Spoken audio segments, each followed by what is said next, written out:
A very good afternoon to you, sir, and thank you very much for your time. So this investigation, please do correct me if I'm wrong, but was launched in 2017, and almost 2 years later we get a result. What took so long?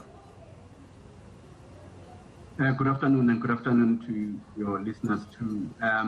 First and foremost, it takes long because the process that we have to follow must comply with the legal framework in this country, because the outcome of our disciplinary process is subject to judicial review.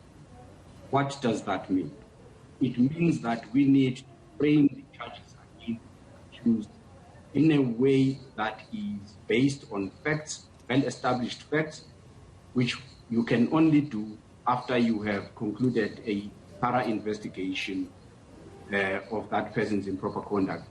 Without the subpoena powers like other statutory bodies and so on, it means that we rely on the cooperation of the other stakeholders that are supposed to be contacted with that investigation, and therefore it takes time to put that together. So once you've done that, you then have to put together a set of charges and present them to a tribunal, allow the member to do the same.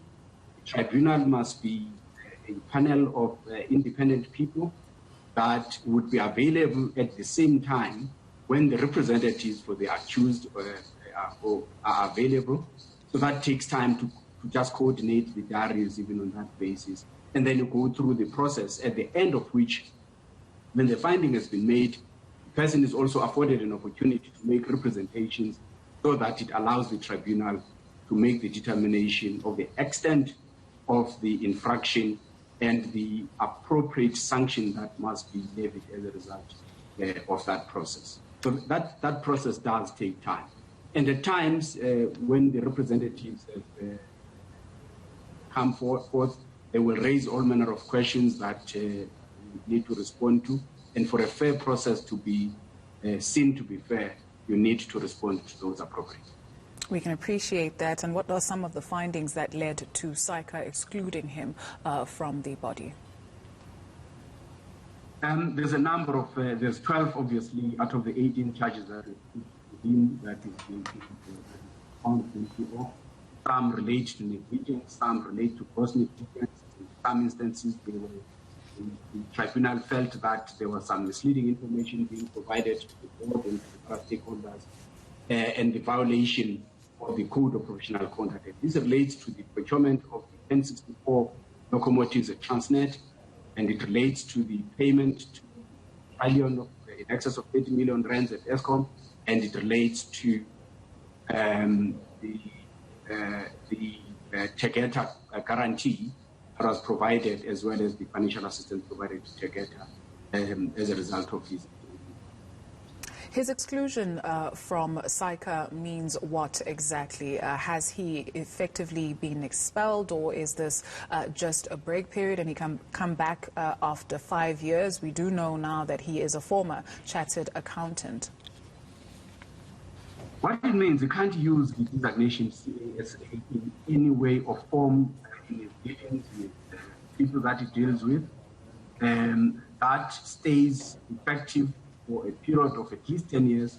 After 10 years, he is free to apply to be readmitted back, and the committee that would be looking into that application would consider all the factors at hand in relation to that and determine whether he is suitable to be readmitted into the profession again. Without that process, he will not automatically be admitted. There is a process to be followed, and he must prove to that tribunal that is looking into that issue that he has kept up to date and that he still has all the competencies that are required to be a chartered accountant. The industry has faced a number of, if we can be generous and use the word, challenges in the past few months and few years. What would you say that this latest development where he is concerned says about transformational reform in the industry and the way that it is seen? Look, not transformation necessarily, but the seriousness and the unequivocal commitment of Saica to upholding public interest. This profession is founded on the fundamental principles of protecting public interest.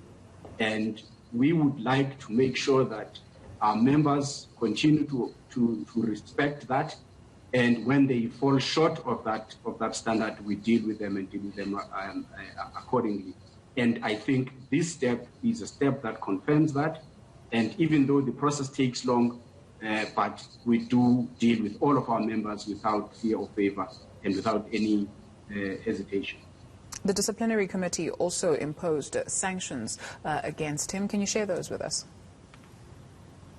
The sanctions that were imposed is removal of his name, obviously, from our membership roll, and secondly, for him to pay 50% of the costs that Saica incurred in prosecuting this case.